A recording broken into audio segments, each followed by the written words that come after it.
Welcome to the Online Success Journey podcast, your opportunity to discover and learn from entrepreneurs like yourself. This is not your typical podcast, but a place where you can get the real story and find out how real people encounter speed bumps and detours, but journey through to find success. Now here's your host for the Online Success Journey podcast, Patience.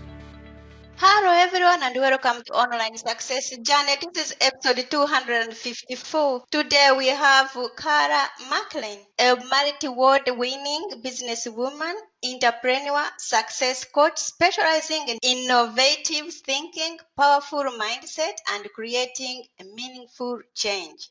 Hello, Cara. Hello, how are you? I am fine, thank you.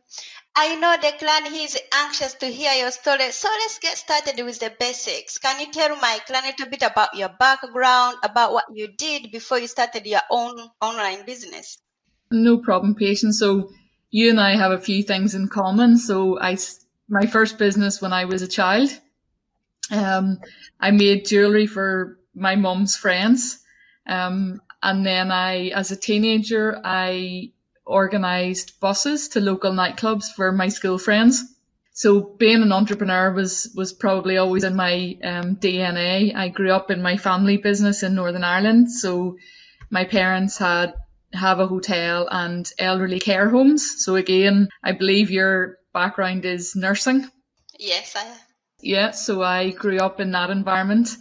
I did went to school, business studies at university, and I had an opportunity to be in London twice to work. So I worked in Marks and Spencer's head office in London in their food trend studio for a year. So that was very much the part of Marks and Spencer's where it was, the innovation, the quality, the best practice, looking at things internationally. And I went back then to London in 2015 to do my MBA, and I got an opportunity to work on projects in Iceland, in China and South Africa. In between that then, I was 15 years as a director in my family business in Northern Ireland. So when I started in the business, we had 3 businesses and 250 employees. And over 15 years in that business, we scaled it to over 700 employees and 7 businesses. And I very much did most jobs. I opened 3 of the businesses. I was operational. I did sales and marketing, a lot of innovation, change management. And when I came back from doing my MBA in 2017, I wanted to disrupt the elderly care market in Ireland. So I created the first lifestyle care home, and that was a private nursing home, but it was very much based on medical care and social care, so people's quality of life mentally and their engagement. And so we opened that, and in it we had a cafe, a cinema, a pub, a spa, and a hair salon, or hairdressers. And during that time then as well, I opened it, and it was very successful. The team did an amazing job. We filled it. They won a lot of awards. And at the same time, as doing that, I trained professionally as a business coach. So last year I left the family business completely, and I now run my own business, helping entrepreneurs who really want to develop and scale their business, and entrepreneurs who are very dynamic and innovative and want to do different things, and help them, on a one-to-one with their business and also their mindset in terms of how they develop themselves personally to grow their business. Wow. What a background, Cara. Wow, you just left last year. And how is business now as we talk about this pandemic going on? How is it in your business? Yes, no. So the first year, as you know, starting any business is challenging. I was doing a lot of coaching with a lot of different leaders last year that in corporate organizations, healthcare, public sector, universities, and business leaders as well, and entrepreneurs. And I realized my passion is entrepreneurs and people who run their own business and people who are, really the drivers and the owners and making change and able to do things. So in January of this year, I wanted to reshape my business. So my original business was Cara Macklin Coaching. And earlier this year, then I wanted to do an online business where I can get to coach people all over the world and bring the best minds together in group coaching. So I had already planned that. So kind of February, March time, I was in New York for business. So actually the pandemic just sped up what I wanted to do anyway. So I've spent the last few months creating my next new business, which I've just launched, and I'm going to launch my website in September. But I've new clients coming on board at the moment, and it's called Caram. So it's to put together my business acumen and the mindset and leadership techniques and tools that I've learned as a coach training, and also the business acumen as an entrepreneur in terms of innovation and scaling a business. So I'm putting those two together in terms of helping the clients I work with, and online and offline, but I'm doing a lot of online stuff with people from all over the world. So this time has been very busy for me. What type of clientele are you working with? The ones with, when I say that, I mean, are you working with someone who's a 7-figure, a 10-figure, or startups? No, it's not startups. It's people who've been in business quite a few years. They generally two types. It's leaders who are scaling their business. So, you're talking multi-million-pound businesses. They're in an industry and they want to, really create meaningful change. So they're wanting to do something different, or have a real positive impact. Or they could be second generation family business leaders that are taking over their family business and they're going to turn it around or do something very different with it, or scale it to a different level. Or potentially second generation family business people who've been in a business and they've left to go and set up their own business. But it's I suppose the common denominator is it's big thinkers. It's people who've been in business a number of years, so they're probably in their 30s and 40s, but they still, they've a lot of things to develop and learn. Not, they want to learn and develop, and they want to be around the best mentors and the best coaches and the best other, people that they can learn from. So that's the kind of clientele I work with. Wow. Thank you for sharing. What is the most dangerous belief an entrepreneur can have? I think online, my background was very traditionally offline. So that's and I would be very much a people person. I always say to everyone, and, technology is amazing and thank God, we have it during this time. But for me, business is still all about people. It's still relationships. It's still, I can see a lot now, I'm more in the online world, that people are using it very generically. So sending generic messages, generic sales things, and blasting things out. And I always say to my team and people who work with me, when you're talking to someone online, whether it's, on social media or sending them an email, imagine you are in a room talking to them. So you wouldn't walk up to a stranger at a conference if you didn't know them and talk to them a certain way or interrupt them, or, so I always try and make my team and people translate how you do things in real life into the online space. And I think that's probably the biggest mistake I can see in terms of what people are doing. We're still human beings. People still want to be spoken to on a personal level. None of us want to be treated like a generic. And that's actually, for me, it's more important now that we can't engage with people on a one-to-one human level as much as we could have before. Why do you do what you do? A number of reasons. I am very passionate about, really creating change that's meaningful, both in a business and in people. I was always very passionate about getting the best out of people. I always had the ability with the leaders that worked with me of seeing more potential in them actually than they seen in themselves. So it is literally the most amazing feeling when you see an entrepreneur achieving things that they never ever believed possible in themselves. And when I work with, the type of entrepreneurs I work with want to make a really positive impact on the world. So if I can speed that up and I can do it with more people, it means that I can have a wider impact positively on the world than I can just have on my own. So that's why I love doing what I do. Let's put man aside. How do you know you are successful?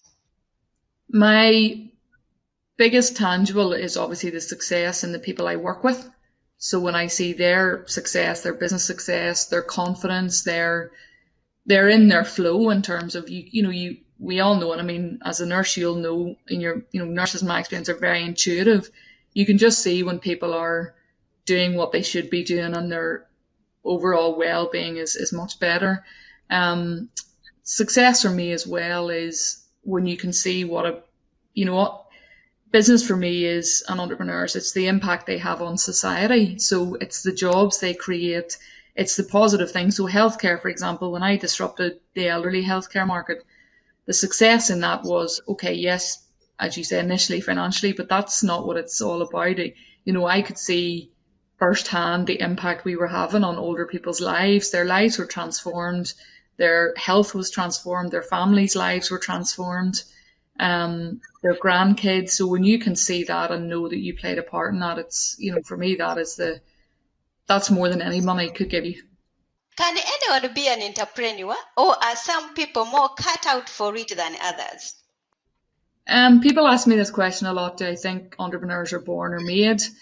I think it's both. I mean, it's hard for me to say because I grew up in an environment where my parents had businesses. So is it in my DNA, or was it what I was brought up to be? I don't know.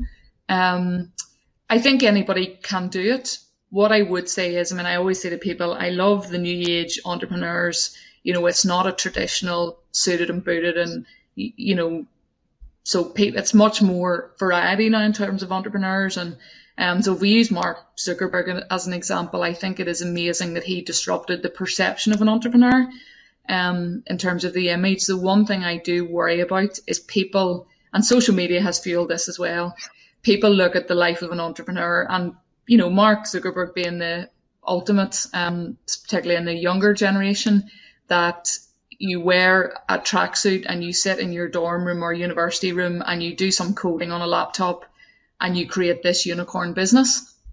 I think that is very false. And so people need to understand. I think if everybody understood the life of an entrepreneur and what it is like, and as you know, it's you're high and low 10 times in one day. So I think if everyone knew what it was like, it's like any profession, you could then make the decision whether it was for you or not. Not everyone is cut out to be a nurse. Not everyone is cut out to be a doctor or an accountant. And for me, no, not everyone is cut out to be an entrepreneur. What have you learned from business as a whole? Oh my goodness. What have I learned? Well, the first thing for me, it's still all about people. You're dealing with people on a one-to-one. Always, it's like anything in life, how you start or how you finish anything is very important. So that relationship initially, and people make mistakes. We all make mistakes. I think most people don't mind when you make a mistake so much. It's how you deal with the mistake and how you try to rectify it. And then, I suppose growing up in a family business, you learn all the basics around finance in terms of, spending money, saving money, the risk you can take, where you need to be an expert, where you don't. I always say, this is the coaching and as well. I use the analogy of David Beckham and Alex Ferguson, and I say, well, if Alex Ferguson had to put David Beckham in goals, neither David Beckham wouldn't have been very successful, and Man United wouldn't have been very successful. So I always say to people, figure out as a leader your best assets and what you love doing, and build a team around you to complement that. So that's some of them, but I could go on forever on that question, but that would be some of my lessons. You worked in New York and you went to work in China and South Africa. How was that? Amazing for me. I always say people are just people. You have to find something in common to be able to talk to them properly. But just getting to see, I think there's huge learnings. One of the things I do as part of the innovation work I do, the way to expand your mind and think differently and be creative is to take your mind out of your everyday life. If you keep doing the same things, reading the same things, you will think a certain way. So that was partly why. So when you go to look, at how people do things in South Africa or China or America or Northern Ireland, if you live somewhere else, you get to see very different things and very different ways of doing things. And you just learn so much. I've all my businesses that I have scaled, one of the key fundamentals was we always looked externally location-wise and industry-wise, we would have looked at best practice in different industries, because there's so much learning across, a different industry doing something different from what you do. So that would be the biggest learning for me. What is one thing no one knows about you? Oh my goodness, that's a good question. What is the one thing? Well, I suppose one of the scariest things I did on a personal level was I jumped out of a plane and did a parachute a number of years ago. So that would probably be something people don't know in the business community about me.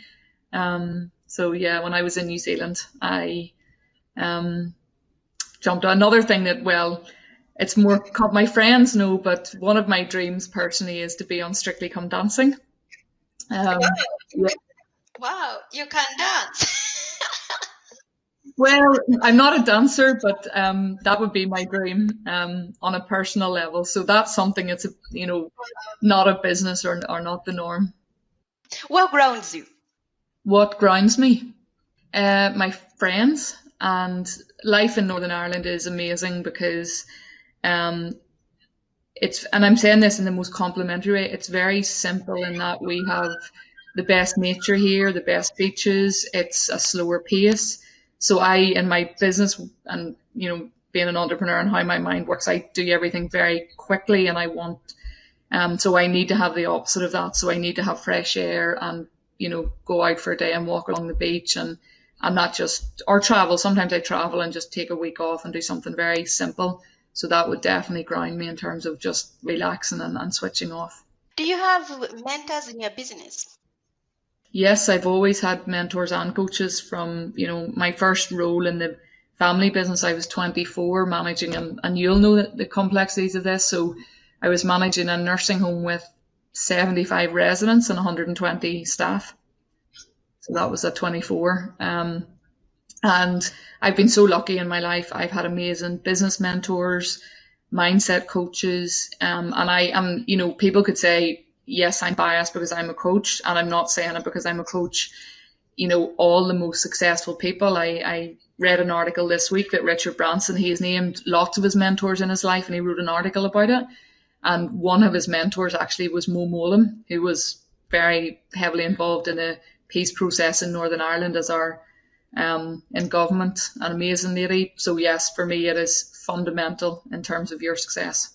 What is the most valuable thing your mentors has told you? I suppose one of the things that keeps sticking out for me and comes back to me all the time, one of them said to me years ago, Cara, will you slow down because I'm in a hurry? Are you an impatient person? With myself, very much. With people, not so much. But I think the analogy he gave me was, I don't play golf, by the way, but he used this analogy. He said, Cara, you don't want to learn to just play golf. You want to learn to play golf. In 3 months, play Rory McIlroy and beat him. And I said, yes, that's probably how I do most things in life. But the slow down, because he was in a hurry analogy obviously was, if you take a little bit more time at the beginning and do it right, you'll only have to do it once. So that's one of the great pieces of advice I've been given. What is the most valuable thing you have ever given away? I think the most valuable thing anybody gives away is our time. So if you give time to people in anything, that's the one thing we can never get back again. So that for me is always the most valuable. Let's talk about your business. Tell us more about it. And Sure. So as I said, I'm just launching, well, it's launched, but this new element of my business, Caram. So I work on a one-to-one basis at the minute. So I'm obviously a very limited amount of people I work with at any one time. And I'll work with them, every week or every fortnight. And it's very much, very, very personal to them. And the whole focus is future and creating, a different future from what they have at the minute and accelerating how quickly they can get to that. So that's in their own personal leadership journey and also in their business. And again, it's very much around, how to think differently and do things differently. And I'll bring in a lot of the techniques and knowledge and what I teach them around innovation and creative thinking and how to look at things differently. For me, I've said recently, I believe the business leaders of years ago needed a certain skill set. I believe the business leaders of today and going forward one of the absolute fundamentals. Well, two of the fundamentals I think they're going to need. One is the ability to think creatively and innovatively quickly so that they can adapt.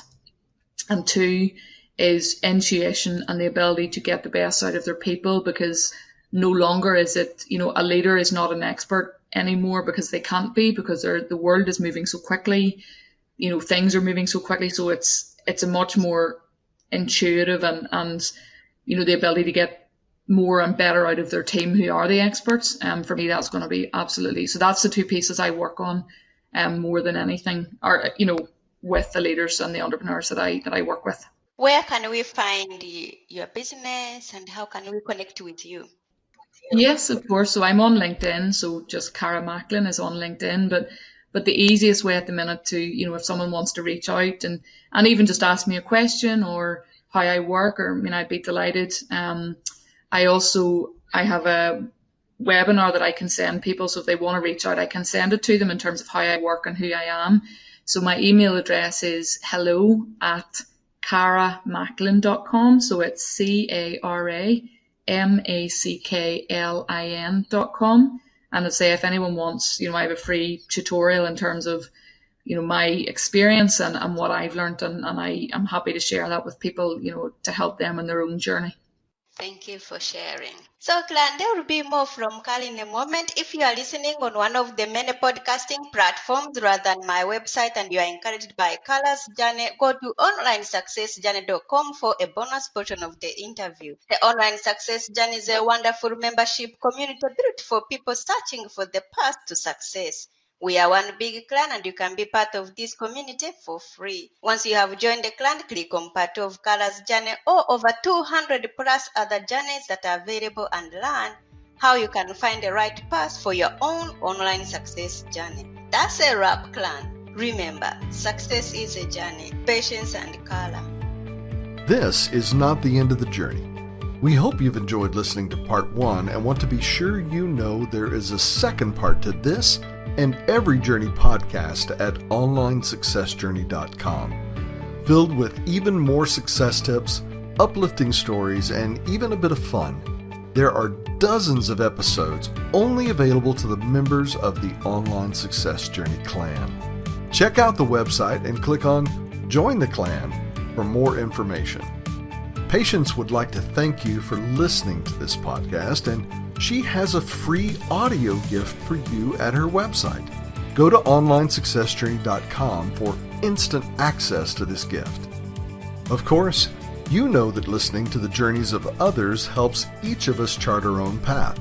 So make sure you're subscribed to be notified as each new interview is posted. There are so many ways to stay connected to the Online Success Journey and to listen in. And if you're enjoying the podcast, we appreciate your help in telling others. One of the best ways to share the benefit you get is to rate and review it at Stitcher and other sites by clicking the stars or completing the ratings form, by clicking thumbs up and leaving a comment on YouTube, or liking and sharing the podcast on social media. To review the podcast within iTunes, simply open iTunes to the podcast, click on Ratings and Reviews, then write a review. On behalf of Patience, and until next time, thanks once more for listening. It is our hope that this podcast will guide you on your own online success journey.